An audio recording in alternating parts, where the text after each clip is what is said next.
5, 4, 3, 2, 1. But who's counting, right? His name is Major. Ladies and gentlemen, Please welcome Major Garrett. from the nation's capital, Major, fantastic. it's The Takeout. This is a major achievement. With CBS News Chief Washington Correspondent, Major Garrett, yes, CBS, yes, hi. Major Garrett. Major, that's nonsense, and you should know better. Is Major out of the doghouse? The answer is yes. Welcome to the very best part of my broadcast week. I'm Major Garrett. This is The Takeout, and welcome to my office on the third floor CBS Bureau here in Washington, D.C. Let me set the scene for our guest this week, former Republican Maryland Governor Larry Hogan. We didn't do the interview here. We did it in Riva, Maryland, if you're keeping track at home. That's just outside of Annapolis. Mike's Restaurant and Crab House on the South River. We did this on a bright sunny day. You'll see the governor wearing sunglasses. Eventually, I follow suit because it was just too bright to take. Now, why Larry Hogan? He's not running for president, at least not yet. Not running for U.S. Senate. No longer a governor. Doesn't like Trump very much. What's the point? Well, Larry Hogan is talked about with some frequency as possibly running on a third-party so-called unity ticket, if in fact the Democrats nominate President Biden and Republicans nominate former President Trump. So we started our conversation there. What are or aren't Larry Hogan's actual political intentions and why they may or may not matter? Our conversation with Larry Hogan here on The Takeout. Is it absolutely clear in your mind you will not seek the Republican nomination for the presidency in 2024? I made that decision. It was a tough decision, but I think it was the right one. And you're not going to revisit that decision? That's final. That's final. Would you seek the nomination in collaboration with the no labels ticket? Well, look, I think there's been an awful lot of people kind of attacking that effort, but you just don't know. Right now, there are about 70% of the people in America do not want Joe Biden or Donald Trump to be president. They don't want a rematch of 2020, and yet that appears, if the nominations were taking place today, that would be the case. And so if 2/3 of the people in the country really don't want either one of choice A or choice B, then I don't think you can close the door to C, which would be a unity ticket, put up someone else. And it's never happened before. It's never been successful. It's not something I'm pursuing, but it's you've got to leave the door open in case of emergency, break glass. Would you be at the top of that ticket? I mean, I think there are certainly a lot of people that would feel that I'd be a potential person. How do you feel about it? I think it's a long way off, and my efforts right now are trying to stop Donald Trump from being the Republican nominee, and I'm hoping that one of my friends will be able to beat him, and then I can get behind them. You know why I ask? Because it is often in the no labels conversation suggested that Joe Manchin and Larry Hogan would be the dream ticket, quote unquote, and you would be the vice presidential candidate. Well, I'm not sure that would ever happen. Because? I mean, that's probably not something that's going to be appealing to me. I mean, look, I think Joe Manchin is a good guy, and I consider him a friend. But I'm not sure I would be Joe Manchin's running mate. Okay. Would you be anyone's running mate? Probably not. Okay. I think we've gotten an answer then. All right. You mentioned a moment ago that if the nominations were propounded today, it would be Joe Biden and Donald Trump. Do you think that's how it's going to end up? Well, I think... what does your gut tell you? Well, we have about 10 months until we start to see these primaries, and I guess we may have a feel for it by Super Tuesday. A year or 10 months is an eternity in politics, as you know, so things can change dramatically. I mean, I was saying if it happened today, that would be the case. I'm starting to worry that could be the case, but I'm not ready to give up yet. I'm still hoping that we can do a better job and nominate somebody and move forward from Donald Trump. Because two things can be true and have been in the past. Sometimes politics are static, and sometimes they are turbulent. The static argument is, well, Biden's the president. He has no real formidable front-runner challenge. Trump's the front-runner, despite indictments and all other things. The static orientation to that is, what is now will be. Is that 50%, 75%, 90%? Well, I can't really give a percentage, but look, if you go back to the 2016 election, at this point in time, everyone thought that either Scott Walker or Jeb Bush were going to be the nominee. Donald Trump was at 1% or less than 1%. So it dramatically changed. Joe Biden was not expected to be the Democratic nominee. There were people that were counting him out, and he came back and was a nominee. So I think the same thing could happen this time. Someone we're not even expecting could rise up. But conversely, we could be stuck with, two unacceptable candidates that the overwhelming majority of America doesn't want. In your mind, of those two unacceptable candidates, which is more unacceptable? Well, it's hard to say. I mean, look, I think Trump has obviously disqualified himself from being president. I didn't support him in the last two elections and don't think he should be anywhere near the White House again. I also don't think that Joe Biden is, at this point, with all due respect, I'm not sure he's capable enough to be the leader of the free world, and he's got some strong issues. I mean, it's sort of like, his slogan should be, "Don't believe your lying eyes." I mean, a majority of Democrats don't believe he should be the nominee and don't think he should be the president. Governor, when you say Joe Biden doesn't have the capabilities, do you mean physical and intellectual, or do you mean ideological? I just think, and I hate to say that because I don't want to be critical, and I want the president to be successful, but I do believe he's diminished. He's not the same Joe Biden he used to be, and we've seen it. We've all seen, the gaffes and the stumbling, he's 80 years old. I think he and Trump are both, perhaps they'd be the two oldest presidents in history, and we might need somebody a little bit younger. One last thing on politics. Have you ruled out definitively seeking the Republican senatorial nomination in 2024? I have. I just... Nothing could change your mind? Nothing can change my mind. Okay. Do me a favor. Sketch out a zany scenario for 2024. So it's not Biden, it's not Trump. Yeah. What do you think could happen? Project for me. On the Democratic side, I mean, this is certainly possible. I'm not predicting that this would happen, but at some point, some people that care about Joe Biden could sit down with him, perhaps his wife and his sister, his close friends could say, maybe just take the wins that you had in your first term and, let's ride off into the sunset and let somebody come in. So it's possible there could be a different nominee. Almost sounds like an intervention. Almost like an intervention. On the Republican side... Okay, but wait, before you get to the Republican side, so that happens, then what do you see? Play your scenario out, zany or otherwise. Is it Gavin Newsom? Is it Kamala Harris? Is it somebody else? I think Kamala Harris has a hard time getting the nomination. Even though she's the sitting vice president? I think she's got 20-something% approval rating, which is lower than Biden, which is in the 30s. Biden and Trump both are in the 30s. Kamala's the only one, I think, lower than that. I think it would potentially be one of my former colleagues, one of the Democratic governors could step up, and it could be Gretchen Whitmer in Michigan, it could be Gavin Newsom, could be Murphy in New Jersey. One of those folks could rise up. I'm not saying this is going to happen, but you said give me a scenario where it's possible. On the Republican side, somebody rises up and really overperforms that we're not. Right now, Trump is really getting all of the attention, and all anyone's focused on are the indictments and the crazy things that are going on, the drama.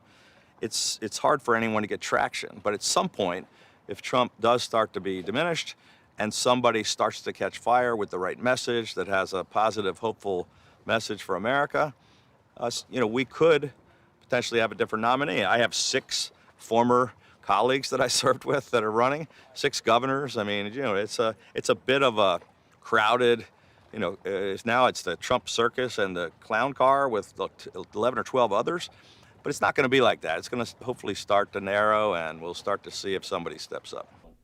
As you might imagine, Larry Hogan spending some of his time paying attention to others who are in the political arena. And we had a long conversation, which I want to set up now, that will begin our segment 2 conversation about, no, not former President Trump. We'll get to that, I promise you.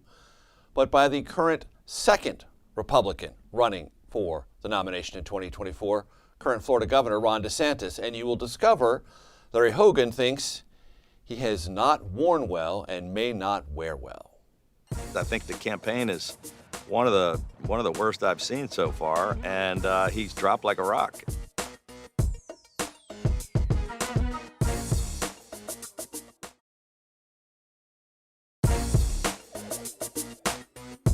From CBS News, this is The Takeout with Major Garrett. Welcome back to The Takeout. You know, we did this interview with Governor Hogan, former Governor Hogan, continuously. We didn't shoot it as if it were a Takeout episode. That's why we're doing these ins and outs. That's what we call them in the trade here from my office, third floor, Washington, D.C. Bureau of CBS. As I indicated, in this segment, right away, you're going to hear him talk about whether Ron DeSantis has gotten off to a good or poor start in the Republican field. But we also talk about things central to the future of the Republican Party, like election denialism, like courage, where it comes to evaluating whether or not former President Trump should or should not be the Republican nominee, and if not, why not? All of that coming up. But first, an appraisal from Larry Hogan about Ron DeSantis. As you look at the Republican field, Governor, evaluate Ron DeSantis so far.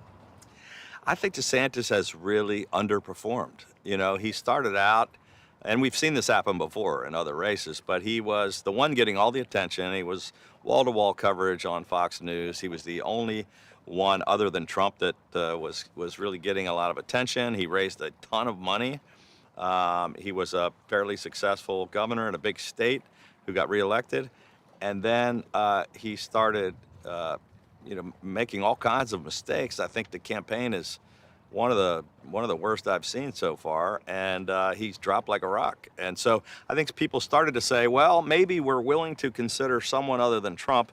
They took a look at Ron DeSantis and then went back to Trump. So I think he dropped 18, 20 points in the polls, and now you're seeing other people rise up. And there were a whole bunch of people stuck in single digits. I was one of them. We were all statistically, within the margin of error of each other.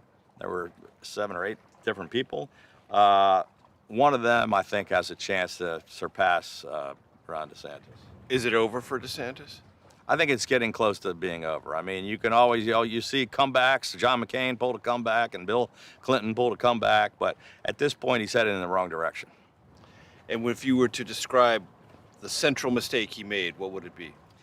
I think the culture wars, the dumb comments about Ukraine, the fact that he's got some strengths, but he's also got some weaknesses. I mean, he just doesn't connect with people. He's not a good campaigner. He's not a good debater. He's a smart guy. Went to Yale and Harvard. Doesn't lead with that. Yeah, he doesn't lead with that. He says he went to school in the Northeast somewhere. I think, everybody was thinking he was the guy to beat, and now I don't think too many people think that. How about Chris Christie? He's a friend of yours, I know. Chris Christie's a good friend. I think he overperformed expectations on his announcement. He now shot into, at least in New Hampshire, 3rd place. It's a tough campaign, and I think he's got real skills, though. And I think I'm proud of Christie because he seems to be the only one that's willing to take on Trump directly, which is what I've been doing for years. The other ones seem to be enablers that are just making excuses for Trump. And I mean, how do you make the argument that you should be the nominee when all you do is say nice things about the guy that's 50 points ahead of you?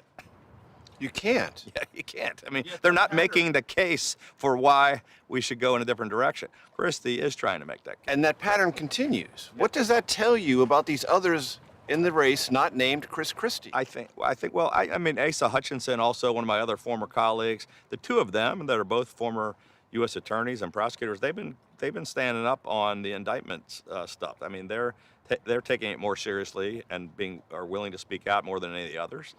But the rest of them don't have any courage. They're afraid to speak out. That's been the problem. I mean, I've been speaking out from the day he came down the escalator, and there weren't too many people standing there with me. Some of them would say privately they agreed with almost everything I was saying. However, they're afraid to say it. Many would say that to you privately. Yeah, nearly all of them. I mean, most of my gubernatorial colleagues, a bunch of senators and congressmen, they were like, hey, Larry, we appreciate what you're saying. Well, I can't say it, but I'm glad you are. And I would be like, why can't you say it? Or they would say, oh, yeah, I'm really behind you. I was like, well, it seems like you're way behind me. I don't see you standing right here. Is courage the central defect of the modern Republican Party? I think Trump has co-opted the Republican Party, and people are in lockstep. I mean, certainly some people just believe in his message and think he's a great guy. But many of them are just like, I can't say anything bad about him. I can't tell the truth about him because it's going to hurt me politically. And I think sometimes you got to put the country first and not worry about your own political future or what the political party says you have to do. By the way, with your permission, I'm going to follow your lead on the sunglasses, if that's okay. You look good in the sunglasses, Major. I like it. I want to ask you about denialism and elections in the Republican Party. You experienced it here in Maryland. You had a favored candidate to succeed you. That candidate lost to another candidate named Dan Cox in the Republican gubernatorial primary. Dan Cox was and remains an election denier. That was true in Pennsylvania, it was true in Wisconsin, it was true in Michigan, it was true in Nevada, it was true in Arizona. You know what I'm going with. Yeah. All of those are losses. Yeah. Conspicuous losses. Now, it's not clear that your preferred successor would have won the governor's race. Westmore was a very capable, competent candidate, may have won anyway. But I want your assessment of where the Republican Party is on this question of elections and denialism. Well, I think it's a disaster. This is the worst performance for the Republican Party. We performed worse than we did after Watergate. From the time Trump was elected, all we did was lose. He kept saying, we're going to be winning so much, we're going to get tired of winning, but all we've done is lose. We lost the White House, we lost the Senate, we lost the House. In this last election, we underperformed. It should have been a huge year. We should have picked up taken the Senate back. We should have picked up 40 House seats. We should have picked up governor seats. We just didn't do that because instead of nominating people that were focused on the issues like the economy, like crime in our cities, and keeping people safe, and talking about improving their kids' education, we had people that were denying, the election. There was conspiracy theorists. The guy in Maryland who Trump endorsed and who was supported by millions of dollars of investment by the Democratic Governors Association because they wanted to pick the Republican nominee. He was a whack job. The guy was he was cheering on the hanging of Mike Pence, and he was calling him a traitor. He took busloads of people to January 6th. It's embarrassing that these people got won primaries around the country, and they were all wiped out. In Maryland, I ran 45 points ahead of Donald Trump, but this last gubernatorial nominee, got blown out by 33 points. Is your problem with denialism that it's bad tactically or that it's bad morally? Oh, it's both. It's bad morally, but it's also a sure way to lose elections. We have to be talking about the issues people care about, and we have to convince enough people to cross over to our side to say we have the best ideas and the best candidates, or we're never going to be a governing party. But from a moral standpoint, I sent.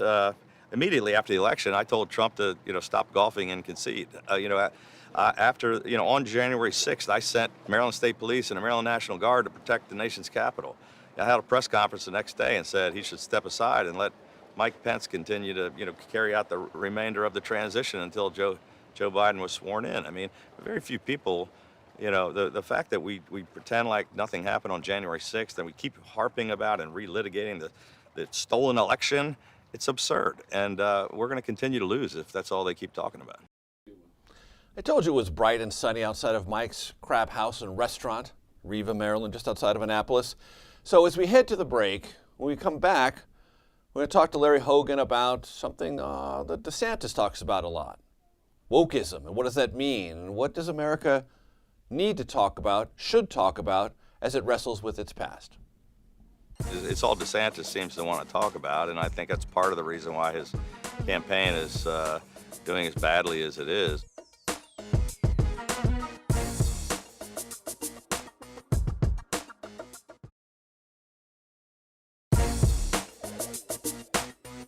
From CBS News, this is The Takeout with Major Garrett.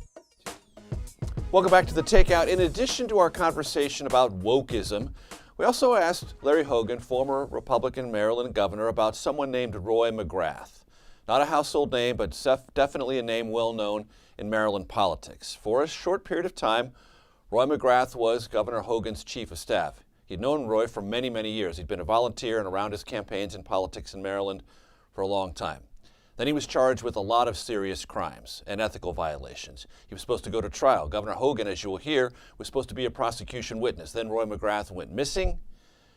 and then he ended up dying in a confrontation with the FBI. Details of that death still unknown, at least fully, to Governor Hogan. We talk about that as well here on The Takeout. Let me bring up a tough subject, Roy McGrath. Yeah. What do you know about the circumstances of his death?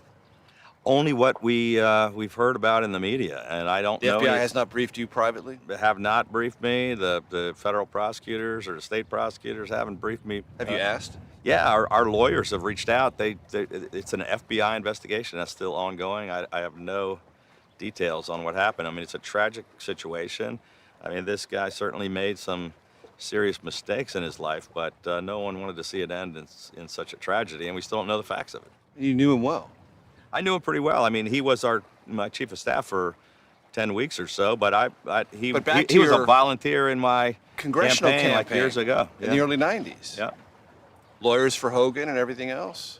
Well, I mean, he was a volunteer in my race for governor in 2014. I hadn't really talked to him in 30 years after he was a young guy. He was active in Young Republicans. He was a chairman of a Republican Central Committee. He was a bureaucrat who was a smart guy, and by all accounts did a good job for 7 years. And then I'm not sure what happened in his life to get him off track, but nobody certainly wanted it to end like that. How much did you know about what he was accused of? Well, we heard all of it. There was 37 different counts. There was a 3-year investigation by the legislature, by the state prosecutors, and the federal prosecutors. So we ended up learning quite a bit about it. But didn't know any of it before we put him in the job of chief of staff. Mm-hmm. And when you heard that he had not shown up for trial and was essentially a fugitive, what was your reaction? I think we were concerned. I was scheduled to testify for the prosecution. Along with most of the people in our administration, and we all expected him to be there. And immediately, I think some of our people that our lawyers and the people involved in the case were pretty concerned about somebody that would take off. It's not a good sign, and it tragically ended up kind of the worst way that kind of people's the worst fears became realized. And when you think about it and use the word tragedy, what's the essence of the tragedy? Well, the tragedy is that a man's lost his life, and in spite of the fact that he apparently made some pretty serious mistakes and got into some trouble, and but the fact not showing up for trial and then potentially we don't know at this point if it was suicide or suicide by cop or what the circumstances are, because you can't speculate until they finish their report, and the FBI traditionally takes a long time to do these reports. And as you know, people in politics, if they think you're a nasty person and you get off the track, they'll jump on you and say you're a nasty person. I didn't read many stories that said that about him. Yeah, everybody was pretty surprised. He just seemed like kind of a quiet, smart, hardworking guy. Nobody said, hey, one day that guy's gonna do something nutty. It's sort of like one of those things where you're watching a thing on television and you go, I never would have imagined he's the last person we would have thought. So it's one of those cases. Quintessential plot twist. Yeah. Did it hit you hard? It did. I mean, we were, this has been going on for a long time with this case, and we're, frustrated and concerned and a little angry about, some of the wrongdoing. I mean, I was a victim in the case where, they was doing illegal recordings and all kinds of fabricated a document from you. Yeah, I mean, there was just, it was a huge number of federal and state charges, all of which were kind of shocking and frustrating. I certainly got a lot of bad publicity after 3 years about it because of a former chief of staff who, even though he was only there for a couple months, that got in all this trouble. But it was still sad, nonetheless, to see a guy that had a once promising life kind of spiral out of control and end with a tragic death. So we're talking on Juneteenth. You mentioned a moment ago in regards to Governor DeSantis dipping into the culture wars. He talks about Florida as a place where woke goes to die. And as you well know, in Republican circles, that's a applause line, wokeism and anti-wokeism. But on Juneteenth, across the country and in other ways, we are having a deeper, more meaningful, more exploratory, and in some cases, more difficult conversation about the lived history of this country. Is that wokeism, and is that dangerous? Well, I'm not sure what wokeism is. I've never. What do you think DeSantis I've never means by used it? the term. I mean, it's all DeSantis seems to want to talk about, and I think that's part of the reason why his campaign is doing as badly as it is, or underperforming expectations as much as it is. And we actually did polling when I was considering the race, and the average Republican didn't even know what wokeism meant. They didn't know why he kept talking about where woke goes to die. Yeah, I think I said earlier, I think just focusing on culture wars is not the way to go about it. It certainly appeals to a segment of the base, but it's not the way all Republicans think. Is it important for our country to delve into this history differently than we have in the past? I think we've got to delve into our history and tell all the facts, warts and all. And there are a lot of warts sure that we've sort of ignored over the years. There's no question about that. But we're also, still the greatest, in spite of our flaws, the greatest nation on earth. People still yearn to come here to become Americans, and we've made so much progress with respect to, Black Americans. I mean, the fact that we had a black president of the United States, the fact that we've now got, candidates on the Republican side that are minorities that are running that might have a real shot at being president. But obviously, we've got more to do. Mm-hmm. So you haven't had any asylum seekers or refugees dropped in buses in Maryland, but they've been dropped in the District of Columbia, they've been dropped in New York, they've been dropped in Martha's Vineyard. This has been going on around you. Evaluate Larry Hogan's perspective on immigration, the way it's debated in the Republican Party, and the way President Biden has handled it or mishandled it. Well, I think that we need a secure border, and President Biden has mishandled that. And I think the messaging on we've got to secure the border is overwhelmingly popular with Republicans, independents, and Democrats. And I think some Democrats, not all, were just talking about open borders. That's a tiny minority of folks that agree with that position. They do want us to secure the border and find a path to citizenship. And so we can't. This is one of those things where we talk past each other, and Republicans and Democrats can't ever come to terms. But we need to. We need to address both. We have to address the people that are already here. We have to give people opportunity. But we've also got to stop illegal immigration across the border, which the Biden administration has done a terrible job of. I was very much opposed to some of those actions that you just mentioned about, Ron DeSantis, as an example, went to use Florida taxpayers' money to basically kidnap people in Texas and take them to Martha's Vineyard. I criticized them immediately and said it was a publicity stunt that wasn't going to do anything to solve Is there something the problem inherently at the border. cruel about that? I think it was cruel, but it was also just cynical because he wasn't really solving any problems at the border. He was just trying to get attention, and I thought it was not the right thing to do. I also asked some of my gubernatorial colleagues, we're sitting around with some Republican governors who were dropping people off in Washington, D.C., and I said, we don't have a wall around, Washington, D.C. between Maryland and Virginia either. So you're dropping people in that are now, we don't know when they're coming or how, we may have to be providing services and taking care of people. And, it's just not the way, I understand the frustrations of the border states. I understand the frustrations of people saying that, we've got to do something about the problem. But these seem more like just actions that people are taking to get on television. And it's like, are they performative? Yeah, they're very. I think, I've talked about performative politics being a problem. That's a perfect example of it. As we head to segment 4 with Larry Hogan, we're going to talk to him on that side of the break about something that is endlessly fascinating to me: ChatGPT, artificial intelligence, and a little bit more presidential politics when we come back.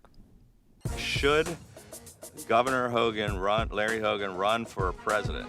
And the ChatGPT did a thorough analysis.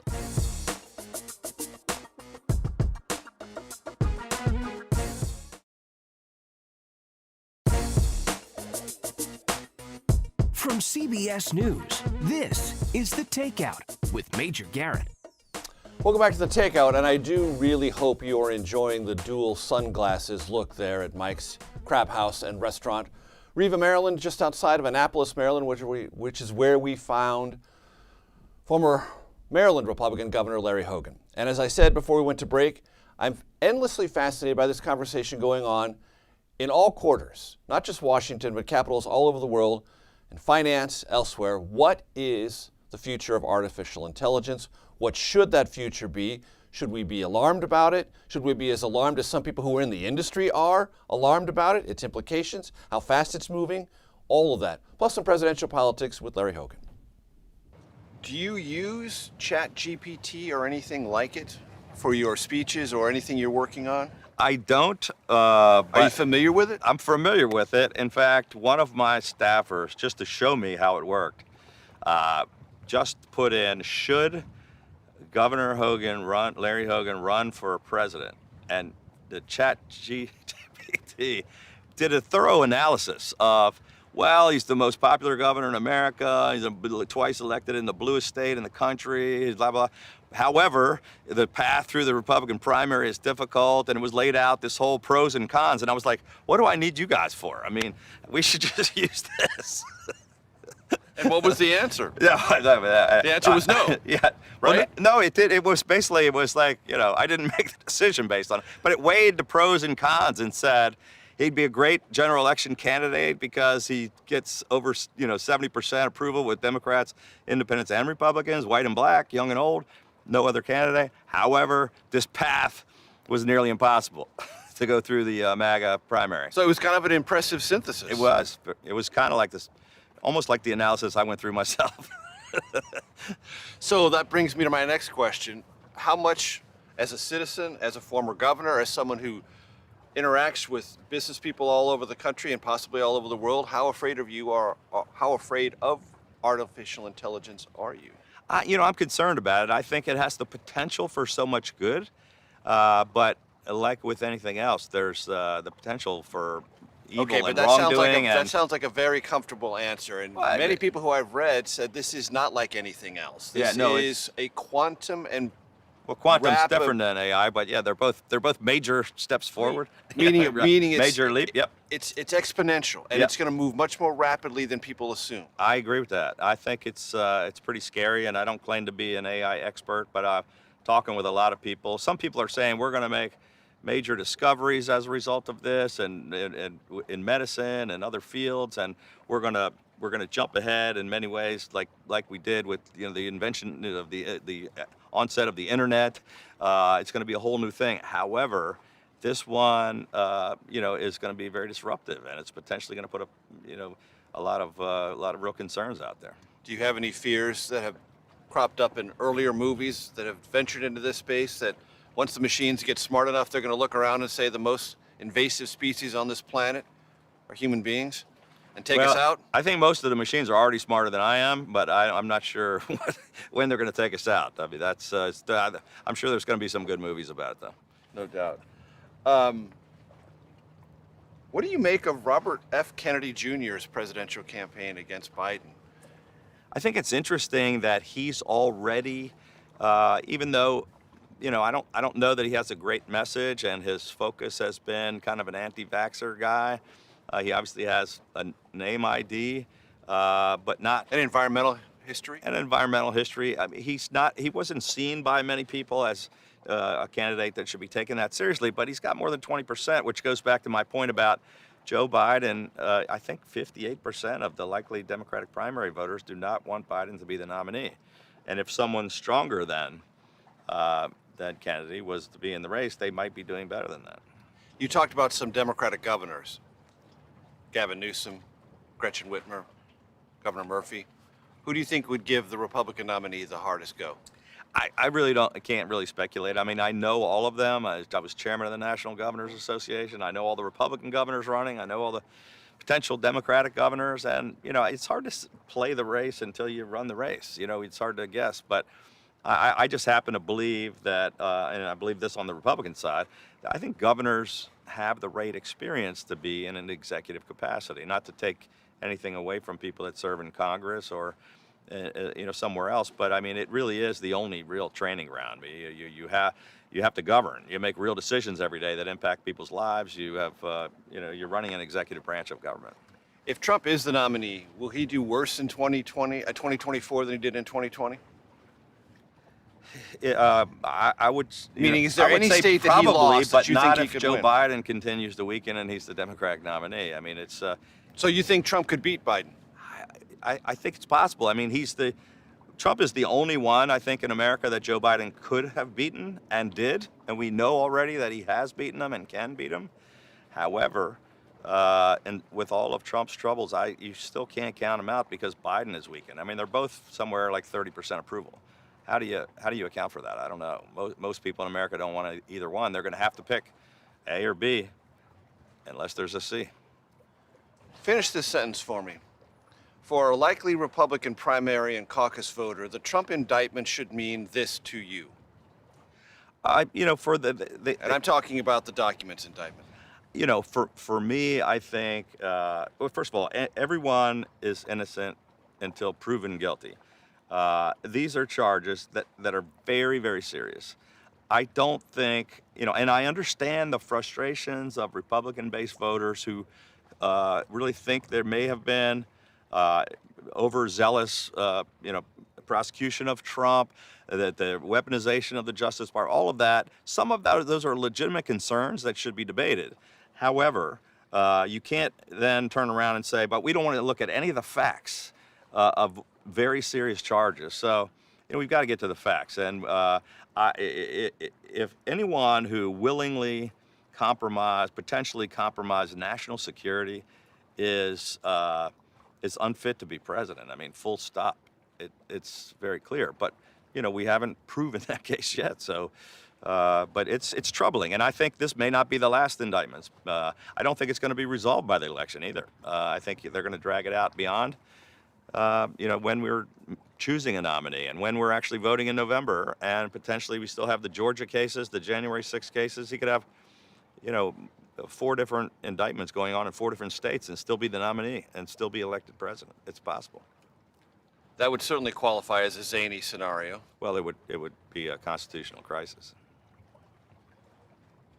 And then what?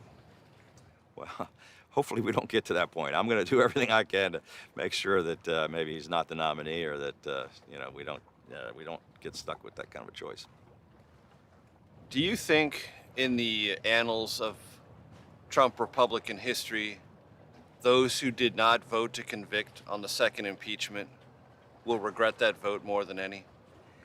It's hard to say how history is going to remember the entire. Do you think that would have solved this problem? Well, obviously it would have solved the problem, but my dad was the first Republican to come out for the impeachment of Richard Nixon. At the time, it was terrible for him politically. I mean, he was criticized and attacked, but he stood up and did the right thing for his country, and didn't do what was good for him politically, personally. Was willing to stand up to the party. We haven't seen a whole lot of that courage to do the right thing, and I think we probably could use more people with the courage to put the country first.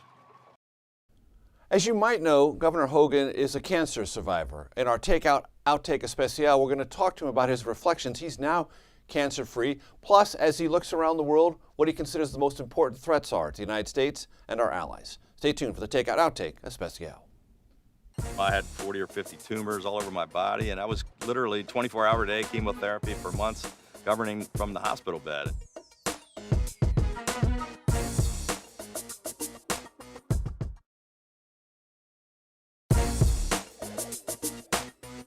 From CBS News, this is The Takeout with Major Garrett.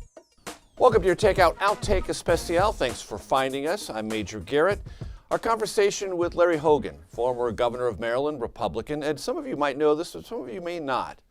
Early on in his first term, Governor Hogan was diagnosed with non-Hodgkin's lymphoma. It was an aggressive case. He fought aggressively against it while he was governor. He's now cancer-free, and I asked him to reflect on that entire arc of his life, plus give me a sense of what he thinks are the biggest threats facing the United States. That from Larry Hogan. What makes you most nervous about adversaries or enemies America may confront in the next 2 to 5 years?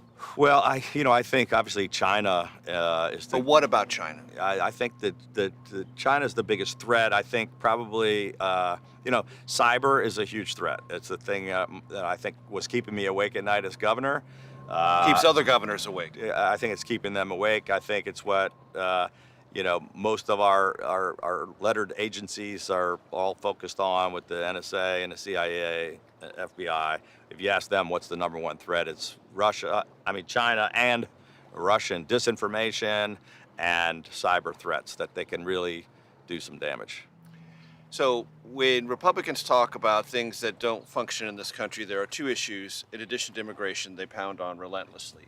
Homelessness and crime, which they project and tell the country are entirely democratic problems foisted on their citizens by soft on crime policies and a tolerance of those who live on the street and create public health menaces, etc. As governor and as someone who's spent a lot of time dealing with that issue, what are your thoughts on both crime and homelessness and how to confront them in this country going forward? Well, I think you've got to have a holistic approach, and I think... what does that mean? I think we've got to address some of the root causes of both homelessness and crime, and we've got to invest more in our cities. We've got to provide people the help that they need, but we've also got to get tough on making sure we keep our communities safe. It's not happening. Most cities are Democratic controlled, but you can't. It's not a Republican Democrat thing. Look, but Baltimore saw its police force shrink after lots of criticism of police tactics. The shrinking of the police department led to higher crime rates, right, exactly. More violent crime.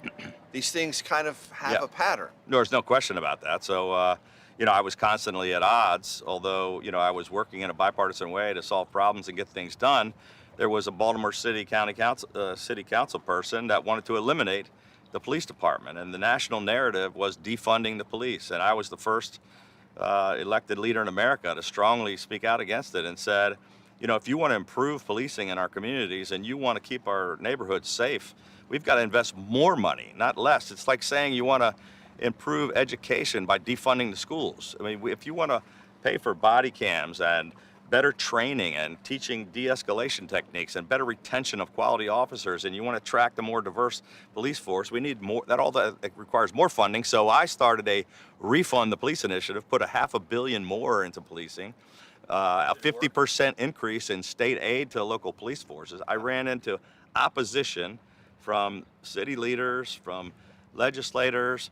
We made a lot of progress, but they would not get tough on repeat violent offenders. 70% of my legislature was progressive Democrats, and 8 years in a row we tried to get, I passed the first criminal justice reform in America, which, lowered the prison sentences for things like possession, more money into mental health counseling and drug treatment that helps solve homelessness and crime, recidivism, retraining, reentry programs, Second Chance Act. However, repeat violent offenders that keep shooting people need to be held accountable and need to go to jail. And that's something that our prosecutors and our mayors and some of our legislators did not want to do. And that's where the Democrats are weakest on these issues. They won't get tough. And that's part of this historical narrative attributed to 3 strikes and you're out, meaning 3 felonies and you're a lifetime in prison. And the argument against that was some of the felonies were nonviolent and people were unfairly, disproportionately African-American, disproportionately people of color, sentenced to life in prison. You're saying we can make a distinction. Violent offenses can and should be a distinction. Well, the average person, but numbers may not be up to date today, but a while back, the average person that was killed in Baltimore City. So there's a lot of gang violence back and forth. The average deceased person in Baltimore City had something like 13.2 arrests and 3.4 convictions. But they're all still on the streets shooting each other repeatedly. And we have people that have a long track record. They've been arrested for, shootings, murders, and they're not. Why are they still out on the streets able to do it again and again? Before we let you go, you're, as we discussed before, on the other side of your cancer diagnosis. You're, according to your doctors, someone who doesn't have to come back and have another check. Explain that arc in your life, what it taught you. Well, so I had only been, I was 89 days in when the riots broke out in Baltimore. 89 days in as governor. As governor, and then 60 days later I got diagnosed with potentially life-threatening cancer that had spread all over my body. Lymphoma. Non-Hodgkin's lymphoma. I had 40 or 50 tumors all over my body, and I was literally 24-hour-a-day chemotherapy for months, governing from the hospital bed. And so it was a tough time, but I had incredible support and prayers from all over the state. But I learned, I think I'm way more empathetic than I was, and I met incredible patients and their families and saw what they were going through, and I dedicated myself to trying to help them and help people afflicted with cancer. And we started a cancer moonshot initiative in Maryland, invested $230 million more, building a new cancer center in Prince George's County, right outside of Washington, building a new center in Baltimore, more money into research and for childhood cancers. And I think it made me a better person. It wasn't the most fun thing to ever go through. How much pain were you in? It was tough. It was pretty tough, but I just kept working through it. And I saw people going through much tougher battles of my own, and especially the kids I got to meet in the pediatric oncology ward. And it was just a tough time. Governor Hogan, it's been a pleasure. Thank you. Thank you. So concludes your Takeout Outtake Especial. Our very special thanks to Mike's Crab House and Restaurant in Riva, Maryland, which, like I said, if you're keeping track at home, just outside of Annapolis. We'll see you next week, folks.